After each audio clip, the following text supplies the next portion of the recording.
Welcome to Midnight Truth, where peaceful stories guide you into the perfect night's rest. Before we start, take a moment to like this video and subscribe. It helps me bring more soothing stories to you and others who need them. Let me know in the comments where you're watching from and what time it is for you. Now, find your cozy spot, close your eyes, and let's begin this calming journey together. I never thought I'd end up here, in this old house at the edge of town. Life has a way of steering you toward things you didn't plan for. 6 months ago, my marriage fell apart like an old sweater unraveling at the seams. One day we were fine, or so I thought, and the next, there was nothing left but silence and paperwork. Divorce does that to people. It strips away everything familiar until all you're left with is yourself and the pieces you have to pick up. When the papers were signed and the dust settled, I decided I needed a fresh start, a clean slate. My job as a graphic designer allowed me some flexibility. So I packed up what little I had left and moved to this quiet little town called Willowbrook. It wasn't much, just a cluster of homes, a diner and a gas station, but it felt far enough from everything I wanted to leave behind. And then there was this house. It's hard not to notice it when you drive through town, perched on a hill overlooking the rest of Willowbrook. It looks like something out of a black and white movie. The paint is peeling. The shutters hang crookedly, and the front porch sags under its own weight. But there's something about it, something haunting yet inviting, that drew me in. Maybe it was the price. Or maybe it was the idea that no one else seemed to want it.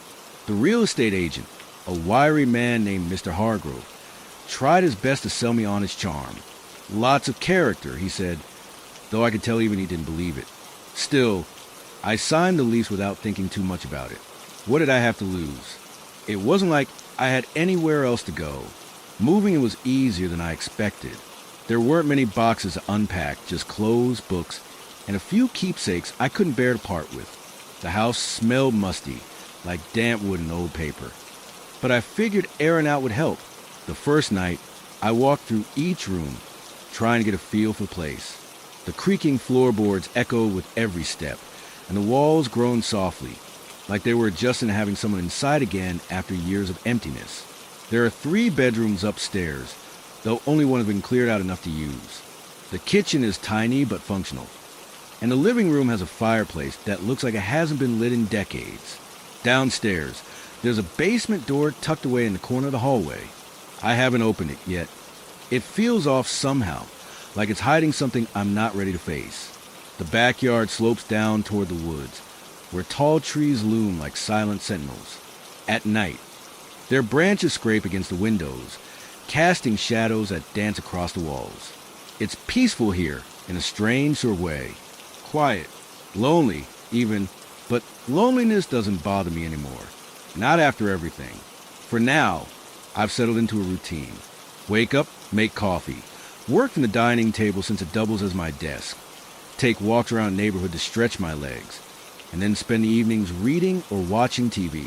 It's simple, predictable, safe, or at least that's what I keep telling myself. But sometimes late at night, I hear things, little noises that don't quite fit. A soft thud upstairs, the sound of footsteps pacing back and forth, the faintest whisper carried by the wind. Each time, I brush it off as a house settling or my imagination playing tricks on me. After all, places like this are bound to have quirks, aren't they? Still, there's something about this house, an unease that lingers beneath the surface, waiting to be uncovered. For now, I'm choosing to ignore it. But deep down, I can't shake the feeling that I'm not alone here. It wasn't long before curiosity got the better of me. Living in a new town meant I didn't know anyone. And while solitude had its appeal, it also left me craving human connection. So, on my 3rd day in the house, I decided to introduce myself to neighbors. The closest home was a small cottage nestled at the base of the hill, its garden bursting with wildflowers and herbs. An older woman answered the door when I knocked. Her name was Mrs. Elmsworth, and she greeted me with a warm smile that didn't quite reach her eyes. She wore a faded apron over her dress, and her silver hair was tied back in a loose bun. Something about her demeanor made me uneasy, though I couldn't put my finger on why. "Welcome to Willowbrook," she said, stepping onto the porch. You must be the new tenant at the old Grayson place." "The Grayson place?" I repeated, surprised. No one had mentioned the house had a name before. She nodded, her lips pressing together in a thin line. "That's right. Belonged to the Grayson family for generations. Terrible shame what happened there." "What do you mean?" I asked, leaning slightly forward despite myself. Mrs. Elmsworth hesitated, glancing over her shoulder as if checking for eavesdroppers. When she turned back to me, her expression was somber. "Not many folks talk about it these days. Bad luck, they say. But I suppose you should know, seeing as how you're living there now." My heart began to race, though I tried to keep my voice steady. "Know what?" She sighed, lowering herself onto the porch swing. "Years ago, the Graysons were well respected in this town. Wealthy, influential. They threw parties, hosted gatherings. People loved them. But then things changed."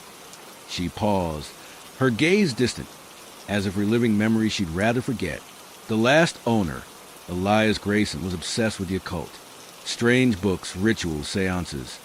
He dabbled in all sorts of things most folks wouldn't dare touch. Folks started avoiding the house after dark, said they heard noises coming from inside, saw lights flickering in the windows when no one was supposed to be home. A chill ran down my spine, but I forced a laugh. Sound like ghost stories to me. Mrs. Elmsworth shook her head firmly. "No, dear, this wasn't just gossip. One night, a young couple who rented the place. They didn't last a week. Ran out screaming about voices, shadows moving on their own. Said the house was cursed. After that, no one wanted anything to do with it." Her words hung in the air between us, heavy and unspoken. I shifted uncomfortably, unsure whether to believe her or dismiss it as superstition. "Do you really think it's haunted?" I finally asked. "I don't know what to think," she admitted, her voice barely above a whisper. "All I know is that bad things happen to those who stay too long. Be careful, dear. That house, it has a way of getting under your skin." We talked a little longer, mostly about mundane things like gardening tips and the best spots in town for groceries. But her warning lingered in my mind long after I returned home. As I climbed the creaky stairs to my bedroom, I couldn't shake the image of Elias Grayson conducting dark rituals in the very rooms I now occupied. That night, sleep eluded me. Every creak of the floorboards, every rustle of leaves outside, seemed louder than usual. Just as I was drifting off, I heard it, a low, rhythmic tapping coming from somewhere downstairs. At first, I told myself it was nothing, probably just the wind or the pipes settling. But the sound persisted, growing louder and more deliberate. Heart pounding, I grabbed the flashlight from my nightstand and crept down the stairs. The tapping stopped abruptly as I reached the bottom, leaving only silence in its wake. I swept the beam of light across the living room, searching for any sign of movement. Nothing. Everything appeared exactly as I had left it earlier, relieved but still unsettled. I locked the front door and double-checked the windows before heading back to bed. As I lay there, staring at the ceiling, I couldn't help but wonder if Mrs. Elmsworth's warning held any truth. Was the house truly cursed, or was I letting my imagination run wild? Only time would tell. The first week passed without incident, for the most part. During the day, the house felt almost normal, its quirks blending into the background of my routine. The creaking floorboards became white noise, the drafty windows a minor annoyance. Even the faint smell of mildew seemed less intrusive once I aired out the rooms. But at night, the house transformed. It came alive in ways that made my skin crawl. It started subtly, a soft groan from the walls as I settled into bed, the occasional pop of wood contracting in the cool evening air. These sounds were easy to explain away, rationalize. Houses like this one were bound to have their share of oddities. Still, they kept me awake longer than I cared to admit, my ears straining to catch any hint of something unnatural. Then came the cold spots. One evening, as I sat on the couch flipping through channels, a sudden chill swept over me. It wasn't the kind of cold you feel when the heater cuts off. It was sharp, localized, like someone had opened a freezer door nearby. I wrapped myself in a blanket, assuming it was just another quirk of the house. But the sensation followed me wherever I went. It hovered near the staircase, lingered in the corners of the living room, and even crept into the kitchen as I made dinner. By the time I crawled into bed, my teeth were chattering despite the extra layers of clothing and blankets. And then there were the footsteps. At first, I thought it was my imagination. Late one night, as I drifted off to sleep, I heard the unmistakable sound of boots pacing back and forth on the floor above me. My heart leapt into my throat. But I reminded myself that old houses often made strange noises. I lay still, listening intently, and eventually convinced myself it was nothing more than the structure settling. But the footsteps returned the next night, and the night after that. Sometimes they were slow and deliberate, other times quick and frantic. They always seemed to come from the second floor, though I knew for certain I was the only person in the house. Each time, I told myself it was harmless, just the house doing what old houses do. But doubt gnawed at me, feeding my growing paranoia. By the end of the week, I was exhausted. Sleep became a battle, my mind racing with every creak and groan. I began keeping a journal by my bedside, jotting down notes about the noises and occurrences in hopes of finding a pattern. Most entries read like this. Asterisk 10:47 p.m. Footsteps upstairs, slow and steady. Check the rooms, nothing. Asterisk 11:32 p.m. Cold spot near the window. Felt like ice brushing against my arm. Asterisk 1:15 a.m. Tapping sound from the basement. Stopped when I turned on the light. Asterisk. The entries grew longer, more detailed, as the nights wore on. I noted the times, locations, and descriptions of each event, searching for logic where none seemed to exist. Part of me hoped that writing it all down would make the phenomena feel less overwhelming, less real. Instead, it only underscored how frequent and unpredictable the occurrences had become. During the day, I tried to distract myself with work and chores. I cleaned the house top to bottom, rearranged furniture, and even attempted to tackle the overgrown backyard. But no matter how busy I kept myself, the tension lingered. Every shadow seemed darker, every noise louder. Even the sunlight streaming through the windows couldn't fully dispel the unease that clung to the house like cobwebs.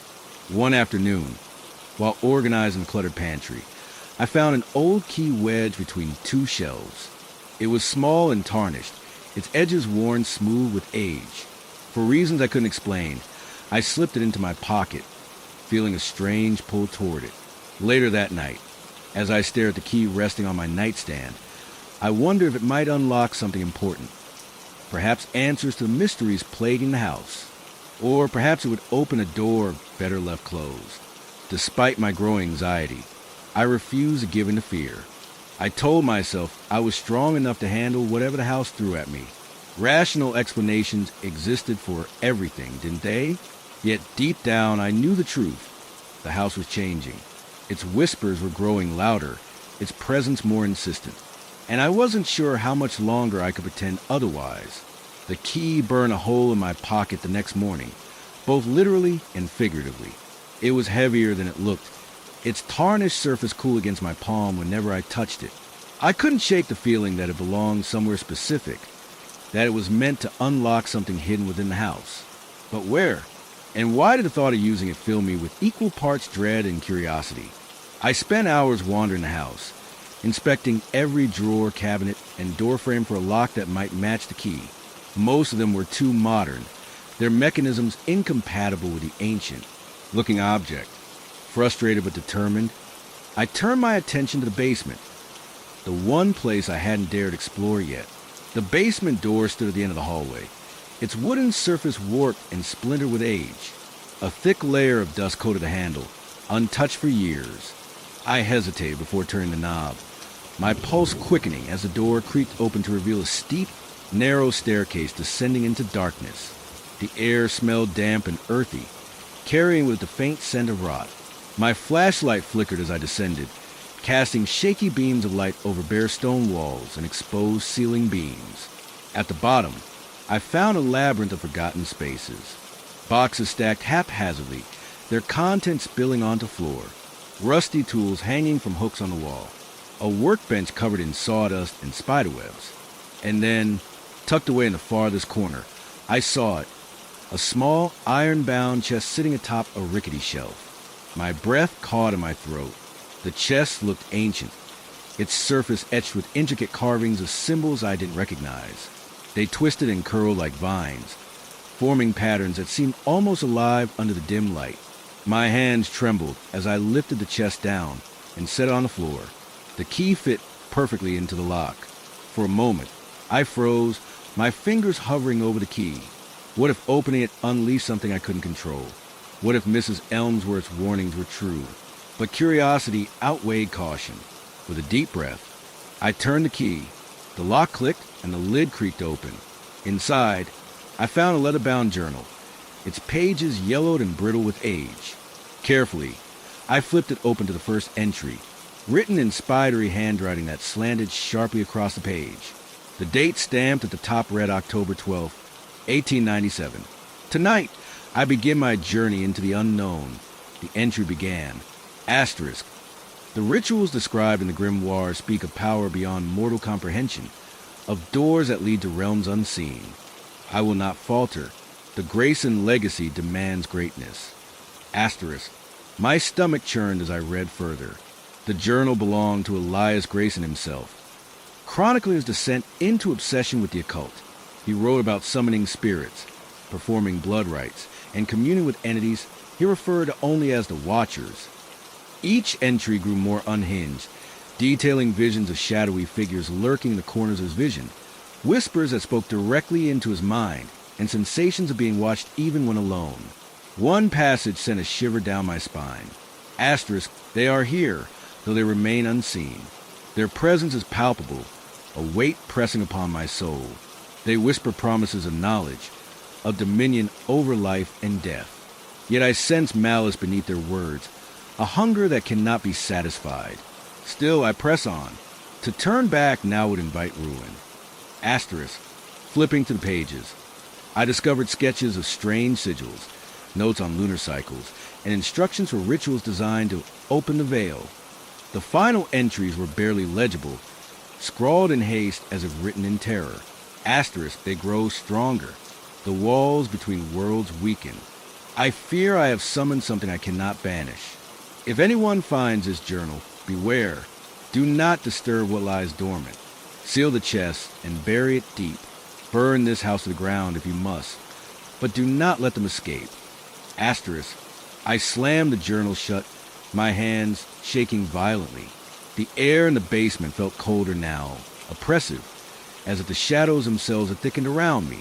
Panic clawed at my chest, urging me to leave, to run as far away from this house as possible. But instead, I stuffed the journal back into the chest, locked it, and shoved it back onto the shelf. As I climbed the stairs, I couldn't shake the feeling that I wasn't alone. The house seemed different somehow, heavier, as if it knew what I'd uncovered. Every step echoed unnaturally loud, and the silence that followed was deafening. When I finally emerged into the hallway, I bolted the basement door behind me, vowing never to return. But the damage was done. Whatever secrets Elias Grayson had buried in that chest were now mine to carry. And I couldn't shake the sinking realization that the house, and whatever dwelled within it, wasn't finished with me yet. Sleep didn't come easily that night. Every shadow stretched longer than it should. Every sound amplified to unbearable levels. The house felt alive, its walls breathing, its floors shifting beneath my feet. I paced the living room, clutching the flashlight like a lifeline, replaying Elias Grayson's words in my head. Seal the chest and bury it deep. Burn this house to the ground. His warnings rang in my ears, a chilling mantra I couldn't silence. I tried to distract myself by researching the Grayson family online, but information was scarce. Most records ended abruptly in the early 1900s, leaving gaping holes in their history. A few blurry photographs surfaced, showing a stern-looking man who bore a striking resemblance to the author of the journal. That had to be Elias. Beside him stood a woman whose face was partially obscured, her features softened by time and poor resolution. His wife, perhaps? Children? There were no names, no context, only fragments of a story lost in the past. What little I did find painted a grim picture. Local newspaper archives hinted at rumors of disappearances linked to the Grayson property. A maid vanished without a trace in 1903. A delivery man claimed he saw figures lurking in the windows, though no one answered when he knocked. Then in 1906, the entire family disappeared overnight. No bodies were ever found. The house sat abandoned for decades, its reputation tainted by whispers of curses and hauntings. The more I read, the tighter the knot in my stomach became. It wasn't just Elias's experiments that troubled me. It was the implication that whatever he'd summoned hadn't left with him. If his final entries were to be believed, the entity or entities he called forth still lingered, trapped between worlds, waiting for someone foolish enough to awaken them. By dawn, exhaustion finally claimed me, and I collapsed onto the couch, fully clothed. My dreams were fragmented, disjointed images of dark corridors and glowing eyes. I woke with a start, drenched in sweat, to the sound of footsteps overhead. Only this time, they weren't pacing aimlessly. They were deliberate, heading straight for the stairs. Paralyzed with fear, I listened as the steps grew louder, closer. The floorboards groaned under their weight, each creak resonating through the house like a drumbeat. My throat tightened as I realized whoever, or whatever it was coming for me. Then silence. I waited, heart hammering, for what felt like an eternity. Nothing moved. Slowly, cautiously, I rose from the couch and crept toward the staircase. The hallway was empty, the air thick with the same oppressive energy I'd felt in the basement. I scanned the upper landing, half expecting to see a figure looming in the shadows. But there was nothing, just a faint echo of footsteps fading into nothingness. Back in the safety of the living room, I sat trembling, trying to piece together what had just happened. Was it my imagination? Some trick of the house's acoustics? Or had something truly descended from the second floor, drawn by my discovery of the journal? I couldn't stay here. Not tonight. Grabbing my coat and keys, I fled the house, slamming the door behind me.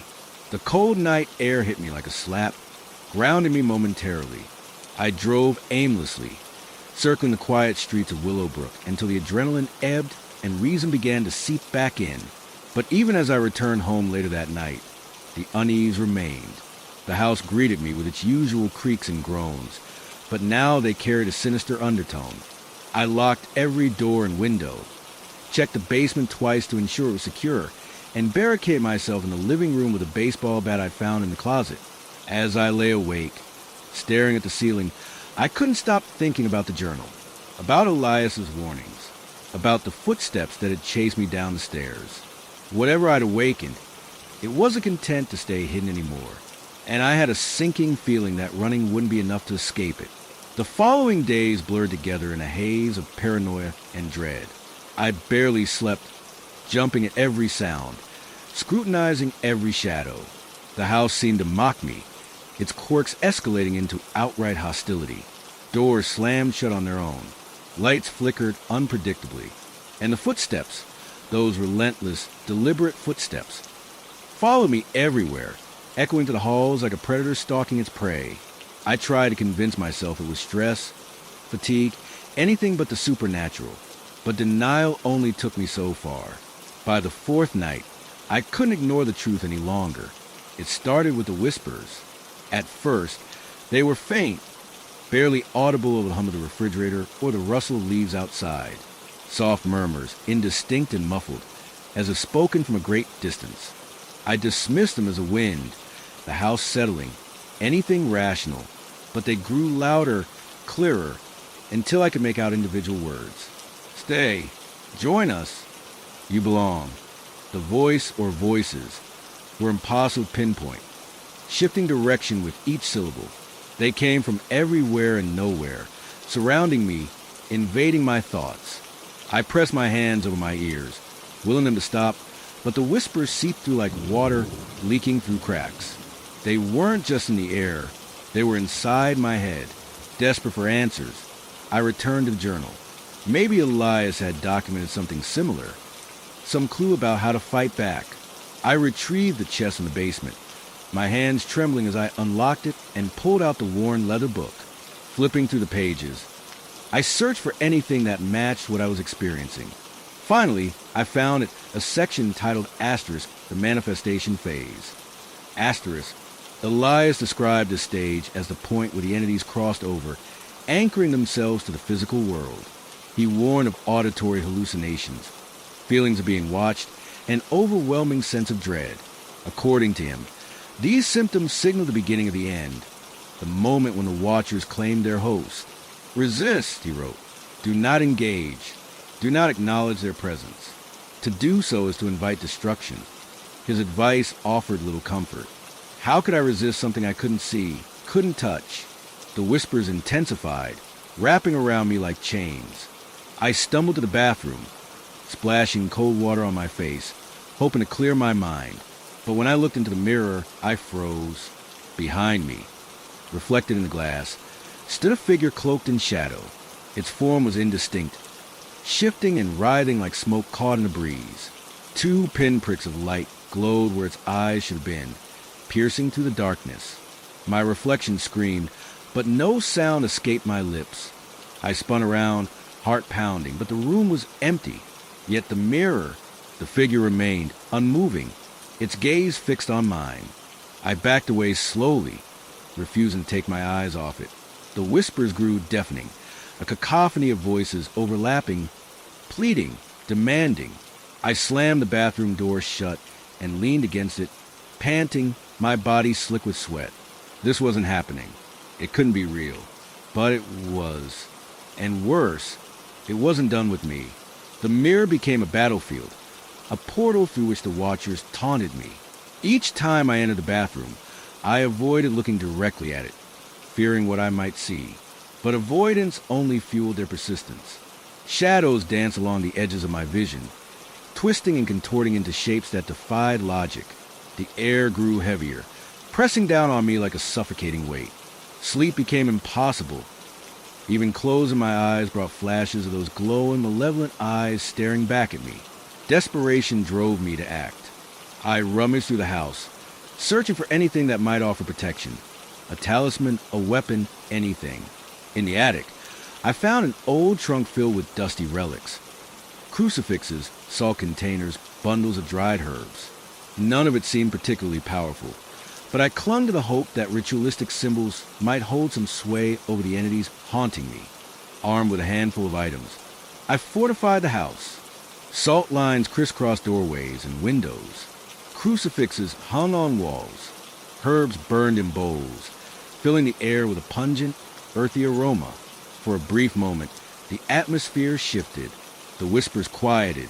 The shadows retreated, and the oppressive energy lifted. I allowed myself a flicker of hope, but it didn't last. That night, as I sat in the living room, the temperature plummeted. Frost crept across the windows, spreading outward like icy veins. The fire crackling in the hearth sputtered and died, plunging the room into darkness. My flashlight flickered, its beam weak and unreliable. Then came the laughter, a low, guttural sound that reverberated through the house, shaking the very foundation. I scrambled to my feet, clutching the baseball bat. The laughter grew louder, closer, until it surrounded me, emanating from every corner of the room. Shadows coalesced into forms, humanoid yet grotesque, their limbs elongated and misshapen. They moved erratically, jerking and twitching, as if controlled by invisible strings. Their faces were featureless voids, save for those piercing, luminous eyes. One of them lunged, its movements impossibly fast. I swung the bat instinctively, connecting with something solid. A sickening crunch echoed through the room, followed by an ear-splitting shriek. The creature dissolved into smoke, retreating into the shadows. But others took its place, circling me, their laughter turning into snarls. I backed toward the door, heart pounding, adrenaline coursing through my veins. The salt line cracked underfoot, the crucifixes fell from the walls, and the burning herbs extinguished themselves. Whatever protections I'd erected were useless against their fury. Just as I reached the threshold, a cold hand clamped down on my shoulder. I screamed, thrashing wildly, but the grip was unrelenting. The shadowy figures closed in, their eyes gleaming with triumph. I braced myself for the inevitable, for the moment when they would drag me into the abyss. And then, silence. The laughter stopped. The shadows dispersed. The weight lifted. leaving behind an eerie stillness. Breathing heavily, I turned to face the room. It was empty, untouched, as if nothing had happened. Yet I knew better. The Watchers had marked me, claimed me as theirs, and they were biding their time. Days blurred into nights, each one darker than the last. The Watchers' presence was constant now, a suffocating fog that clung to every corner of the house. I stopped trying to rationalize what was happening. Denial was a luxury I could no longer afford. Instead, I focused on survival, clinging to routines that grounded me in reality. Morning coffee, work deadlines, evening walks. These small acts of normalcy were my anchors, tethering me to sanity. But the cracks were showing. Dark circles ringed my eyes, evidence of sleepless nights spent staring at the ceiling, listening to whispers that never ceased. My appetite vanished, replaced by a gnawing nausea that accompanied every meal. Conversations with Mrs. Elmsworth and the few other neighbors I'd met became strained, their concerned glances and probing questions only adding to my paranoia. I avoided mirrors entirely, convinced that meeting my own gaze would reveal the Watchers lurking just behind me. Work suffered too. Deadlines slipped, emails went unanswered, and projects stalled. My boss called twice, his tone shifting from understanding to irritated. "Take care of yourself," he said during our second conversation, though I could hear the unspoken implication. "Get your act together or lose your job." I promised I would, but the words fell hollow, meaningless in the face of what awaited me at home. The house itself seemed to feed on my unraveling psyche. Floorboards groaned louder, walls creaked incessantly, and drafts sliced through rooms like icy knives. The once familiar scent of mildew morphed into something rank and putrid, clinging to my clothes and hair. Even the sunlight filtering through the windows appeared dimmer, as if the house conspired to blot out all traces of warmth and light. One afternoon, while attempting to organize my chaotic workspace, I noticed something strange. Papers scattered across the dining table began to move, not from a breeze, but deliberately, sliding toward the center as if drawn by an invisible magnet. Words scrawled themselves onto blank sheets, jagged and uneven, forming phrases that chill me to the bone. Asterisk, you can't leave. Asterisk, you're ours now. Asterisk, stay forever. I tore the pages to shreds, throwing them into the fireplace. But as the flames consumed the paper, the whispers returned, louder and angrier than before. They swirled around me, a vortex of sound that drowned out coherent thought. I covered my ears, screaming until my voice gave out, but the noise persisted, burrowing deeper into my skull. When it finally subsided, I collapsed on the floor, tears streaming down my face. Exhaustion overwhelmed me, dragging me into a fitful sleep. Dreams or nightmares consumed me, visions of shadowy figures dragging me into endless corridors, their laughter echoing in my ears. I woke drenched in sweat, gasping for air, only to find the house eerily silent. Too silent. It was then I realized the Watchers weren't just haunting me, they were breaking me. The silence was deafening, a stark contrast to the chaos that had consumed me moments before. It wasn't peace, it was anticipation, a prelude to something far worse. My instinct screamed at me to flee, to abandon the house and never look back. But curiosity rooted me in place, a morbid fascination pulling me deeper into the heart of the nightmare. Driven by a mix of desperation and reckless determination, I returned to the journal. If Elias Grayson had summoned the Watchers, surely he must have documented a way to banish them. Flipping through the weathered pages, I searched for anything resembling a solution. Most entries detailed his descent into madness, his increasing obsession with communing with the entities. But near the end, tucked between frantic scribbles and cryptic diagrams, I found what I was looking for. The binding ritual, the heading read. Beneath it, Elias outlined a complex procedure involving candles, sigils, and incantations spoken in a language I didn't recognize. The instructions were vague, almost deliberately so, as if he feared someone might attempt it without fully understanding the risks. One line stood out, written in bold, jagged letters. Asterisk, perform this ritual only in the presence of the Watchers. Failure to do so will result in catastrophic consequences. Asterisk, I read the passage multiple times, committing each detail to memory. The ritual required a specific location, a room imbued with enough residual energy to serve as a conduit. Based on Elias's notes, the perfect spot was likely the basement, where the chest had been hidden. Gathering supplies, I descended the creaking staircase, my flashlight trembling in my grasp. The basement was darker than ever, the air thick with decay. Shadows writhed along the walls, shifting unnaturally as if alive. Ignoring the rising panic in my chest, I arranged 7 black candles in a circle, carving the sigils into the dirt floor with a piece of chalk. The symbols glowed faintly as I completed each one, pulsing with an otherworldly energy that made my skin crawl. Standing in the center of the circle, I recited the incantation, my voice shaking but resolute.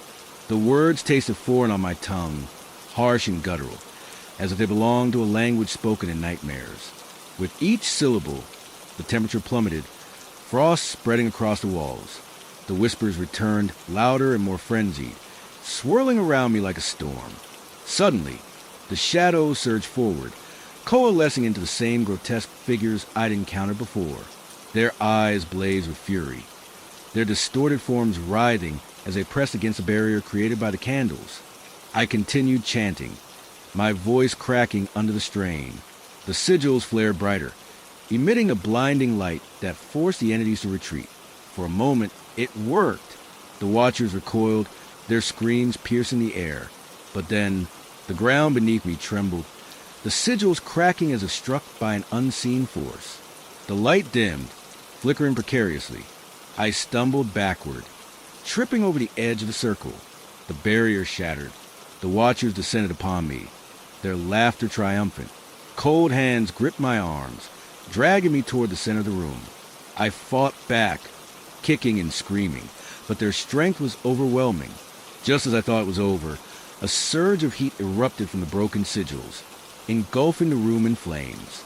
The watchers shrieked, dissolving into smoke as the fire consumed everything, and then blackness. When I came to, the basement was unrecognizable. The flames had reduced the space to charred ruins, the walls blackened and crumbling.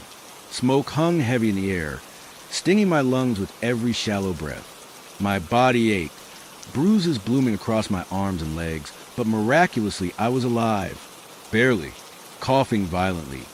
I staggered to my feet, using the remains of the workbench for support. The watchers were gone, at least for now, whether the ritual had banished them permanently or merely driven them back. I couldn't say. All I knew was that I couldn't stay here. Not another second. I climbed the stairs, each step sending fresh waves of pain to my battered frame. The house above was equally devastated, the fire having spread beyond the basement. Furniture smoldered, curtains hung in tatters, and the acrid smell of burnt wood filled every room. I grabbed what little I could salvage, a backpack stuffed with clothes, my phone, and a journal, and bolted for the door. Outside, the cool night air hit me like a blessing. I stumbled down the driveway, my legs threatening to buckle beneath me. The town was eerily quiet, the streets deserted except for the occasional flicker of lamplight. I didn't stop running until I reached a gas station at the edge of Willowbrook, where I collapsed on the curb, gasping for breath. A middle-aged man stepped out of the convenience store, concern etched across his face. "Are you okay?" he asked, approaching cautiously. I shook my head, unable to form words. He helped me inside, offering water and a blanket.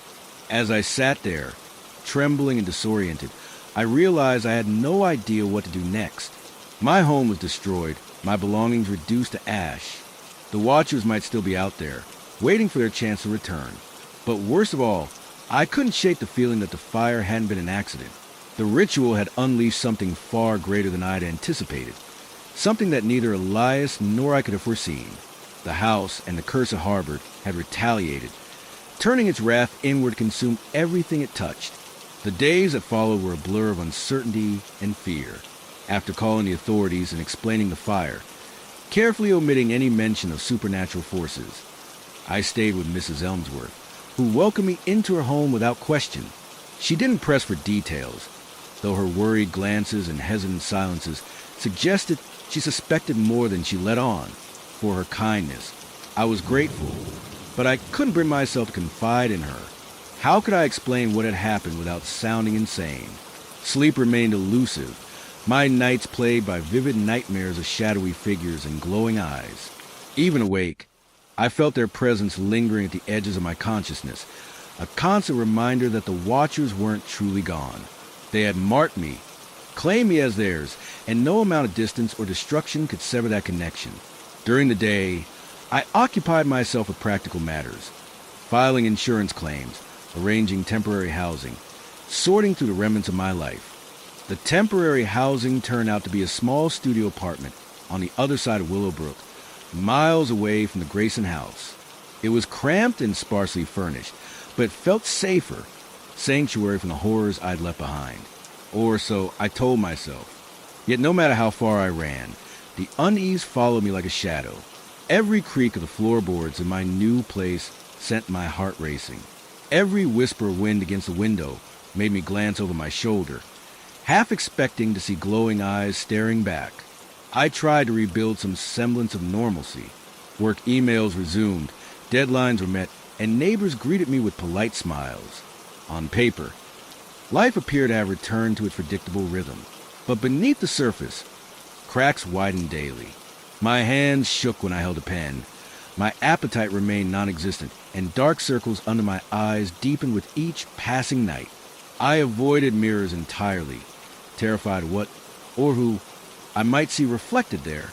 One evening, while sorting through the few belongings I'd salvaged, I found the journal again. Its leather cover was singed, pages warped and brittle from the fire, but somehow intact. A shiver ran down my spine as I flipped it open, scanning the charred text. Most entries were legible now, reduced to smudges of ash and ink, but one passage near the end caught my eye, written in Elias Grayson's frantic scrawl. Asterisk, it cannot be undone. What opens must remain open. To close it is to invite ruin upon yourself. Asterisk, my stomach churned as the words sank in. The ritual hadn't banished the Watchers. It had only sealed them temporarily, trapping them within the boundaries of the house. And now that the house was gone, where had they gone? The question haunted me, gnawing at the edges of my mind until I could think of little else. Had destroying the house released them into the world? Were they free to roam unchecked, seeking new hosts or victims?